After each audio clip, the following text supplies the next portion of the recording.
بسم الله الرحمن الرحيم dhegeystayaal kusoo dhawaada barnaamijkii fankiisa suugaanta oo idinkaga imanaya shabakada wararka ee Odweyne News. barnaamijka fankiisa suugaanta waxaa maanta marti noogu ah Maxamed Saleebaan Tubeec oo ah boqorkii codka Soomaaliya. Maxamed Saleebaan Tubeec goorma ayaa fanka kusoo biirtay bal nooga waran inta shama marka horeysa oo salaamantay adida bahda aad ka socotay Odweyne fanka waxaan bilaabay fanka anigoo yar baan fanka bilaabay oo caruura ilaa maxay too ilaa 10 jir marka waan ku soo barbaaray sidaas aan soo bilaabay ama caruura oo waxaan garanayaa anigoo 12 jir meelahaas oo marka aan miisiga waxba jirinba oo marka la tum jiray durbaan iyo daf baarasada leega yeeri jiray markaas ka hees jiray markaas sidaasan fanka ugu soo ababay oo xilligii ay taariikhdu ahayd ma xusi kartaa maxaa ka garanaya 12 jir baane 12 jir ayaad markaa ayaad ku bilowday fanka okay waa si fiican waan gartay loo iska heesay mooyaan waqtiga aqal fiican ma lahayn markaas sidaasan fanka ugu soo barbaaray maxamed Saleebaan waxa xagee ayaad ku dhalatay ama se aad ku barbaartay bal iyada taalaftigeeda bal dadka u yara bixiyay ina dhageysanaya waxaan ku barbaaray marka hore waxaan ku dhashay magaalada Laaleys leeyahay berbera bay ka soo xagaa baxday hooyaday marka iyo family-geeygi markay Laaleys marso fooshi ay qabatay marka sidaasan Laaleys ugu dhashay laakiin ma ahayn meelan deganay waxay meeshan ku barbaaray waxay ahayd meeshan ku barbaaran waxay ahayd Burco iyo Berbera baan ka dhaxeeyay intii aan yaraa labada marka Berbera ay kuleelka tahay waqtiga kuleelka Burcan tagi jirtay marka waqtiga qabowtayna Berbera isaguna jaamaca waxa weeye qof Ilaahay maartay waxba ku hanuuniyaa hibow siiya aniga fanka markaan soo galay waxaan joogay aan ka bilaabay magaalada Djibouti waxaan markiiba aan noqday nin maxay too fanaan loo ictiraafsan yahayo codkiisu uu heer sare yahay marka halkaasaan ka bilaabay fanka idaacadda Djibouti baan ka bilaabay kabacdi waxaad soo wareegtay Hargeysa muddaan ku jiray idaacadda Djibouti aan kaaga horey markii hore walaalkay baa idaacadda Hargeysa iyo Djibouti bay iga horeeyay marka isagoo Djibouti jooga baa lagu yiri idaacadda Djibouti gal markaasaan walaalkay baa ku jiro ma galiyo markii dambe uu dhoofay oo calan qabtay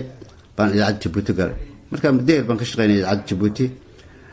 markii dambe niman saaxiibada oo dhalinyaro codkayga jacay bayriiniyo markaana Djibouti Faransiiska haystay oo waxay ku jirtay gacanta Faransiiska marka niman dhalinyaro aan isku codkayga maqalay bayri tag idaacadda Hargeysa iyo halkaas kaga tago marka sidii baan u soo dhaqaaqay idaacadda Hargeysa baa aniga nin Maxamed Nahaari la oran jiray oo ka makatimi jiray fiilinkan ala badan buu timi jiray waa ka soo baxnay Djibouti ninka Maxamed Nahaari marka walaashi waxa qab jiray ninka guroon jira la yiraahdo oo Allah uu naxariisto ka dhimatay caruur dhashay gurigii waxaan ku degnay guroon jiray Maxamed Saciid baan ku degnay saasan dootan Hargeysa kontoliyo todobadii dhexdiisa waa si wanaagsan maxaad ka xusi kartaa riwaayadii kuugu horeysay ee aad ka qayb gasho ama aad actor kii matalay ka mid noqotay riwaayada yaa sameeyay aad ka xusi kartaa sayyaa kula jiray fanaaniintii kula jiray kula matalaysay aad ka xusi kartaa badan aanu maan geli jirin riwaayada shaqooyin fara badan baan lahaa oo aniga ii khaasa marka riwaayada badan baan geli jiray waa ka baxsan jiray laakiin riwaayadan matale aan ka qayb gal waa wax yar baa baahan laba saddex baa hayn iyo midaan sameeyey waxaa ka mid ahayd aabbahay ka samrey adiga cusmaan maxamed iyo magooliya baa igula jiray iyo fanaanin badan waxaa ka mid ahay jacayl boor uma baahnaa ka mid ahay waxaa ka mid ahayd riwaayada anigu sameeyo isaseegii jacaylka la ohan jiray iyo qaar ka horeeyo intii aan ku jirnay maxay too gacanta ingiriiska dhinacan somalilan aan ka qayb galay way jiraan marka riwaayadaan sameeyey intaas bay intaa kabay badneen badanaa shaqooyin badan baa iska lahaayo waxaanan jeclaa in riwaayada film laga dhigan jeclaayo inta film laga dhiga la turjumo afaf kale lagu turjumo afafkan ama ingiriiska ha noqdo ama talyaaniga aduu afafka adduunyada isticmaalo baan jeclaan jiray in laga dhigo film baan jeclaan jiray marka sidii umay dhici jirin riwaayada waa la qaadi jiro bil iyo 2 bilood baa la maqnaan jiro habeenba meel loo hoyin jiro marka ani shaqooyin badan baan iska lahaa marka sidaas riwaayada okay marka waxaad leedahay riwaayada waxaad jeclayd in afafka kale si ay dadka kale u bartaan dhaqanka Soomaalida iyo adduunka oo dhan baa lacag laga soo helaa lacag adiga laga soo helaa hadii film laga dhigo lagu lagu bedelo afkii ingiriisigii faransiiskii talyaanigii way riwaayadeen aad bay marti badan bay lahaay markaasi waxaa kale adduunka ka mid ah marka dadku si aan u fahamsanay inaan u fahamsanin baa laga yaabaa laakiin de wax ka maqan ma jirin film waa laga dhigi karaa fardaynu leenahay buubiyaal baynu leenahay buuraynu leenahay in dadkii tababar siiyo marka film laga sameeyo waa easy bay ahayd laakiin laguma dhaqaaqi jirin وطاب محا أوصل هذا مثلا محاولة البرية والله وحوصل هاي وحان ملايين إن وح دنيمك معلفين تبركة سميتشري روادة سميتشري إن أنا كل يوم وحان قبار رأي محيطة إن أنا لقى فكرين بتاع لكن يقال سؤال كرا بل واحد بيسميه واي واسيون أكسر واحد نقول تا هس واحد غادر إلى هذول حسويه ده مليون هبل سيستا مليون بل قصدي أي كنت مي هس تاسي بل يدنا دقيستياش بل وحوقتها مليون واحد محيطه أنا جو مركب برعة شو جهد هذا برعة وحن بدن يعني إن خلاص صاحب كي وحاول بدن لذين لور مركب أنا كم مرينا مقالة برعة مركب دنبه وحن دوني إن حاجة إنه وبي كتلون ضحى أنا وحك السعودية شوب السعودية وحك السعودية داب مركزا قبل وقرح بذا والضوحي دولك دين عشي تاغن آن قليل وبيه كبغانسة بان عرقنا إندا كل فتا قرهد ورقب قبل دي وحس قبت بيه قرح ذي أنا هذا تلمام كرم قرح ذي وحن كنت تلمام قرماي بقرح بذا مركزا بابركي قروة شوش بابركي ما تشوشني لكن واحد كبغان سيد بيها يعني الأحمر سيد كبغانيش قيدو مركزان نري مين الطلاوة دونسة مركزان تري ولا جيابا مركزان أدان كسي طلابين كورة يا بيها أنت الأحمر له النقص يرس عطيا تقدم عن كفر مركي يظن ولا يكفر بقى لنا عاساني درول كسود درونيو درول كما تشوا قبح بدك روح دي حاجه درول كير وار معك كل دعاي وادي عليلي بعد جلسه انا war عليلي قال اسكو هو هيا adkayso gabadhii baan markaan intaan sii soconay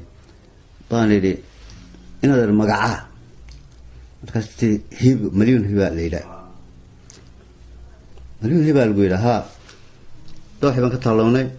حوغا وان سعوني قولي واحد صعدا يدي وانا تلمانتي وان سعوني قول قنشي الوين بيت الهكا جوشي قولي مكان با ها دينا الملو أركرة بركرة أولي أركرة واختي مالو أركرة دات كيس اللي أركرة هو قرتي وهاني داتك اسم حيث يعني waxay taabay waa daadkiisa baad arki kartaa joorgay markaan su-aasha ku celiyey ee halkii ka bixi weyday daadkiisa baan dawaayahe tusan nooli kulante kabadhii baa maskaxdeeda kusoo maaxda marba kusoo maaxda markaasaan heestan ka sameeyey la yidhaahdo milyuun hiba la siista markaa heesta adiga midhaheedii laxanka waxaa lahaa midhaha nin maradoon la yidhaha lahaa aniguna waxaan lahaa laxanka iyo miisigan lahaa markaa isagu ninka abwaanka wuxuu joogay burco miyaa mise markaa wuxuu joogay burco okay nin reer burca buu ahaa maradoon soo gaadhi wuxuu ka yimi magaalo kale xagga Hargeysa ka yimi markaa miyaa anigu ku dheedo xaggaasan ka yimi markaas oo waxaan soo gaadhnay xaggan baan soo gaadhnay labadeedaba burco maxaa salawaad intaad ku qiyaasi kartaa heesaha aad qaado ama riwaayadihii aad ka qayb gashay ee aad digtay wallaahi waxa weeye tirakoob horta kumaan samaynin laakiin waa badanyihin ugu yaraan waxaan ku qiyaasi karaa waxaan garanayaa ilaa 70 heesood intaan mar kaban ku tumay fadhi qaaca anagoo fadhina aan intaan mar tumay aan dib ugu noqon baan garanayaa marka laakiin tirakoob kumaan samaynin waa badanyihin heeso laakiin nin heese caadi u soo baxaan riwaayad ka soo bixin ninka ugu badnaa baan haanu heese caadi u soo baxaan riwaayad ku soo bixin ana ugu heese badnaa okay waa si fiican heesaha gatiibaad ugu jeceshay ama aad oran lahayd hala dhageysto maanta dadka aad u dalbilay heesaha waa badan yihiin sidaad ogtay anu ma kala jeceli laakiin haddaad tiraa wartaanoo bal noogu dhawaaq maxamed oo ku dhawaaqaya laakiin anu ma kala jeceli heesaha bal heestan imika aynu hadalhaynay milyuun hiba la siistaa bal iyadoo imika aanad bal dadka yara maqashii adigoo ku yaro luuqeynaya abka luuqunta heesaha hanaanka iyo laafiya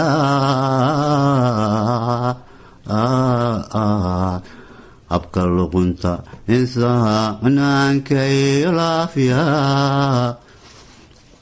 talabada habsamidi hasaawaheeda milyuun hiba oo la siista talabada habsamidi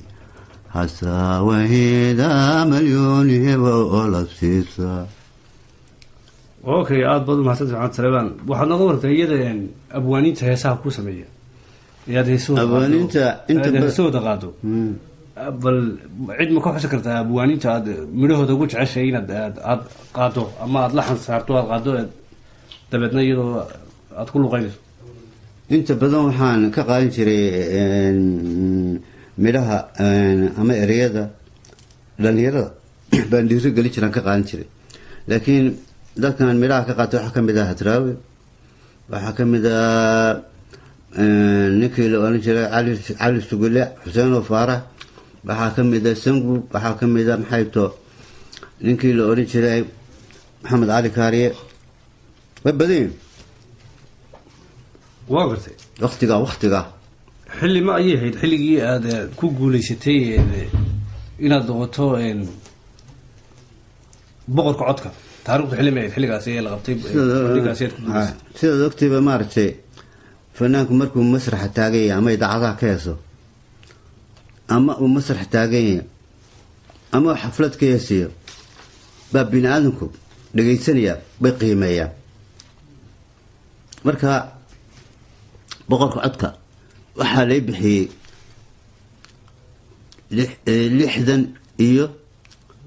68 laakiin intaa kolba waan soo kacayay kolba laakiin mar lagu dhawaaqay markaas ahayd oo lay qiray inaan nimada Soomaaliyeed ama ummadda Soomaaliyeed aan u ahay maxay too ninkii ugu codfayna okay oo taariikhdu meel xilliga xusata xilligii ay ahayd markaas lagu doortay 68 meelaha hadaan ka horeyniba laakiin ka hor baaban aanu filayna ahaydba sababtaa waxaan garanayay iyadoo markiiba dadka laga dhex saaray oo ninkan ugu codfiican waxaan garanayay 67 oo aan garanayay 66 baan garanayay waqtiyada 65 waxaan garanayay 60kii oo markaaba leeyahay ninkan waa ninkii uu qaadan lahaa codka weey ma dhegeysataa heesaha adigu maxamed salebaan ama fanaanadee ama fanaankee ayaad ugu jeceshay inaad dhegeysato markaad adigu dhegeysanayso muusiga ama heesaha? waxaa weeye anigu waxaan badanaa dhegeysan jiray heesaha caalamka. waxaan dhegeysan jiray hindidaan dhegeysan jiray, waxaan dhegeysan jiray carabta masaarida, nin fariida atrash la odhan jiray, maxamed cabdiwahaab oo la odhan jiray balcuud weeye, masaari bay ahaan cabdilxamiid xaafid, fanaaniin waaweyn oo dalalkay ka tirsan yihiin ka ahaa fanaaniin waaweyn baan dhegeysan jiray. waxaan dhegeysan jiray oo kale carabta kale waan dhegeysan jiray, ama ahaata yamanta, ama waxaan yani suudaantan aada u dhegeysan jiray. xagga soomaalida iyaga soomaalida wallaahi anuu kolleyba waa la isu dhadhowaya, mogta codkooda waa isu dhadhowaya, laakiin anu ninkaan iswalan jiray waa codkiisa inta badan maba dhegeysan jiray. waxaan jeclaan jiray de wax aniga iga hersaray inaan dhegeysta, laakiin maxamed mooge baan iska yara markaan tira hees haddii igu soo baxdo baan ka dhegeysan jiray. okay, maxamed mooge fanka waa isku soo gaadheen markaa? aada iyo aad waan isku soo gaadhnay maxamed mooge xilligii aad hargeysa kusoo noqotay, aad xagga Jabuuti kusoo noqotay? isku soo gaadhnay maxamed mooge muqdishona ku kulanay, hargeysana ku kulanay. marka isagu miyuu ka tirsanaa kooxdii aad ka tirsanayd walaalaa hargeysa? markii hore maya, markii hore macalin buu ahaa, siduu macalinka ahaa buu soo galay fanka, laakiin kama tirsanin walaalaha hargeysa ka dambeeyey. maxamed salebaan tubaaci, maxaad u sheegaysaa dhalinyarada ama fanaaniinta cusub ee kusoo biiraya fanka? maxaad u sheegi lahayd maanta? fanku markii hore qiimo lahaa, qiimo weyn buu lahaa waqtiyada qaarkood aan dowladda ahayn, laakiin waxaad moodaa iminka inuu hoos u dhacaad moodaa, boqolkiiba 95 uu dhacay. waxaana ugu wacan dadka hadda soo baxa ugu wacan. maxay ugu wacan yihiin? qofka soo baxaya wuu noo iman jiray, fanaaniintii soo dhexgeli jiray, wuuna baran jiray, wuu nala fadhiisan jiray, markaasaa kii codka sameeyana codka siin jiray, kii midhaha sameeyana midhaha siin jiray, sidaasu kusoo bixi jiray qofka. kuwani nooma yimaadaan, mana aragno. mid baan maalin ku yiri war maad heesaa intaad dadka qaadaysaan noo timaadaan anaka heesaytiin layn, maxaan ku falay, maxaan kiska doonaba yiri qaar diyaara baan haysanaa.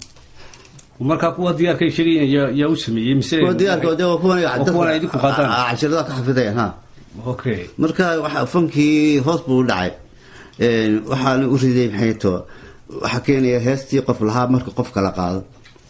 sawir buu sameynaya, qofkii sawir ku sameynaya, waxaa laga meel inuu uga ekaado meel cid uu eegi aad garanayn, codkiisina wuu ka tegayaa, kii qof kale maxay too ma gaarayo. marka waxaa fiican in qofku ku soo galo heeso uu isagu leeyahay. qofkii fanaanka ama gabadhaan noqdo ama ninaan noqdana dee meelka dhac baa lagu samaynayaa. ee fanka ugu horreeyey in wixiisi isagoon amar laga qaadan la qaado ma fiicna.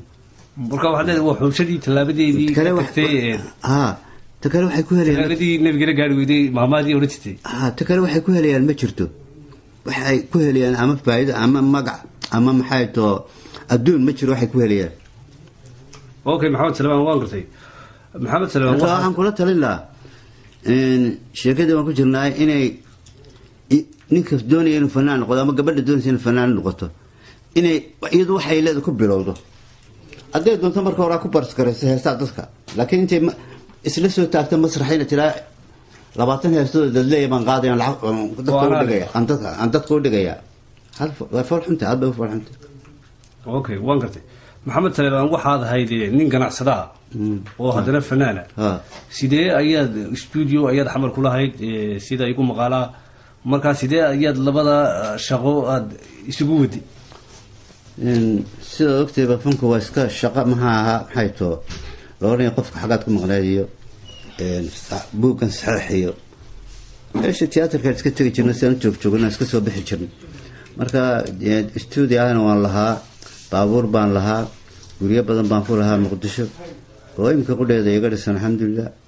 marka shaqadeedu waxba igama habsaami jirin. maxaa adiga markaa waxaad fanaanka keliya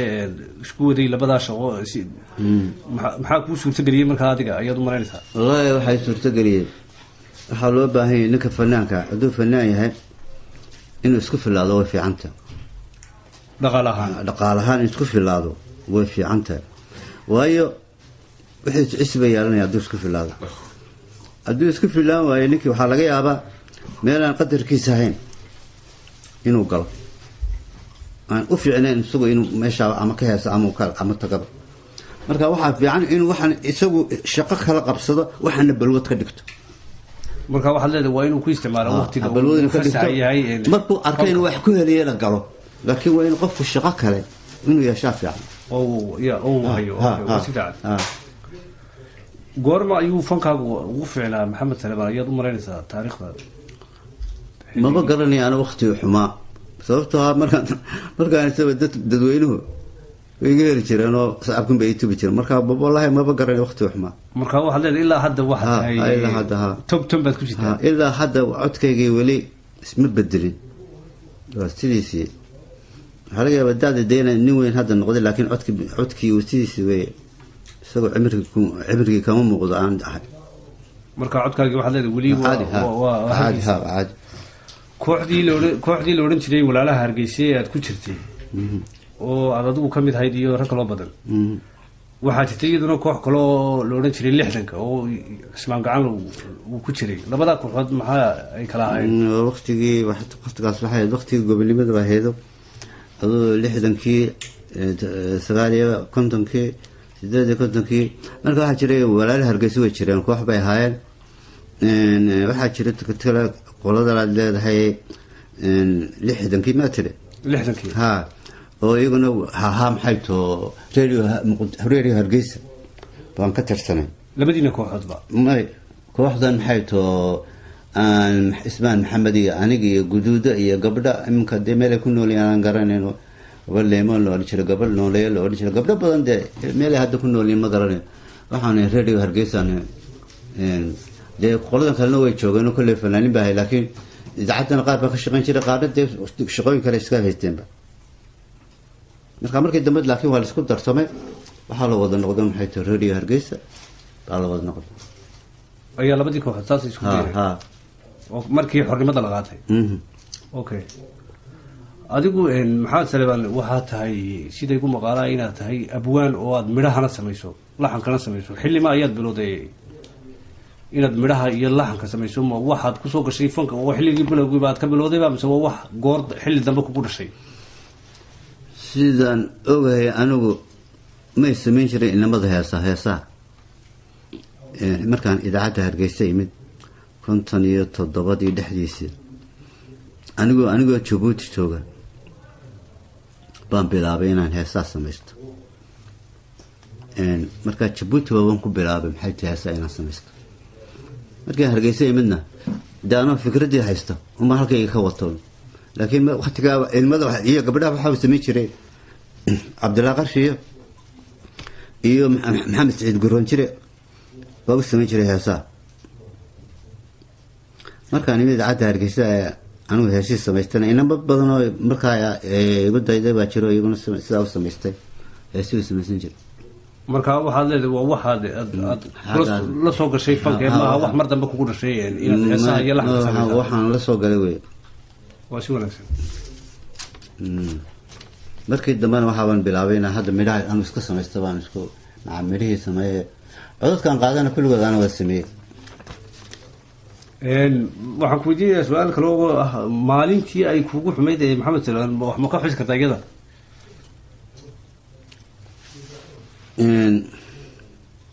maalintii ay ugu xumayd kama sheekeyn karo runtii maalmo isxumi way soo mareen laakiin waxaa ka badnay inta wanaagsan waxaa ka badnay marka waqtigaa kama sheekeyn karo hadda okay bal maalmahaagii wanaagsanaa haddaba nooga sheekay iyaga maalmahayga wanaagsanaa de waa maalmihii soo maray aan maxay too mar walba waan sii dalici jiray darajii ay kordhi jirtay codkaygu sii macaanaan jiray dadweyne way sii jeclaan jireen dee waa kuwa dadweyne anigoo maqan aan la joogin iyagoo ku nool adduunyada dacaladeeda meel kasta ii doortay boqorkii codka ma odhan anigu iga dhiga boqorkii codka iyagay bixiyey marka miyaad maqanayd adigu markan lagu doortay farxad ku weyn ma jirtaa taa adigoo maqan baa lagu doortay marka miyaa nin reer Jabuuti wuxuu igu yidhi maxamed salawaano waxa kaliya Soomaalida isku raaxsantay aanay isku khilaafeen waa adiga magacaaga inaad tahay boqorkii cod ha waa si wanaagsan waxaan ku weydiinayaa su-aashii ugu dambeysay maxamed salebaan tubeec oo maanta marti noogu ah 10kii bishii 7 ee 2012 mareegtada Oodweyne News waxaana inoo soo diyaariyay wariyaha anigoo ah wariyaha shabakada wararka Oodweyne News ee magaalada Oslo fanka ma wadaysaa baad u mareynaysaa mise waad ka haraysaa hadda xilliga la joogo fanka markaan helo qof ama dumar noqdo ama rag noqdo codkayga leh waan joojinaya qof ku bedelo oo aad ku halayn karto dadkii ka soo baxay hawshii aad haysay markuu soo baxay wali hadda ma hayaan runtii dadweynuhuna ima sheegan ma oran hebel baa ka qaaday wax markuu soo baxo waan ku wareejinaya waan ku joogsan doonaa laakiin inta aan jirin yaan ku haleynaya waan sii wada hawsha marka waxa leedahay hawshii waa sii gudanaya inta la helayo qofkii ku bedeli lahaa aad baan ugu dadaalay inaan fanka Soomaalida sare u qaado hadii jeer mashxadan ku mashquulin jiray waxa dhici kartay marmarka qaar oo dad la fadhiya 4 saacadood inaan hadal leeyahay fankaas ku maqnaan jiro waad ku fikrayso mar wax raacayso iyo marad intaana waxa iga heer umada ku raali gali fanka waan helay abaalkayga laakiin dawlad kama helin laakiin shacabkan ka helay shacabka Soomaalida okay qaasi wuxuu ahaa maxamed salebaan tubeec oo jooga Oslo taariikhdu waa 10kii bishii 7 ee 2012 wareysigan waxaa qaaday anigoo ah Muuse Jaac Nuur wariyaha mareegtada Oodweyne News ee magaalada Oslo waxaan leeyahay sidaas iyo nabadgelyo waxaan halkan doonayaa inaan ka salaamo jaamacan ku yara noqday ummadda Soomaaliyeed baan doonayaa inaan ka salaamo fankaaga jecel iyo kuwa kaleba meel kasta joogan waxaan u rajeynayaa in dhibaatada Ilaahay ka qaado baan u rajeynayaa ay gacanta isqabsadaan oo iska dhaafaan wixii dalka iyo dadkaba hor dib u dhigaya abade abwaaniinta hadii ma salaamaysa kulli waan salaamay fanaaniinta oo dhan waan salaamay meel kasta kala joogan iyo abwaaniinta ba kulli waan salaamay aad iyo ma tadii maxamed salebaan tubeec odan ma jaan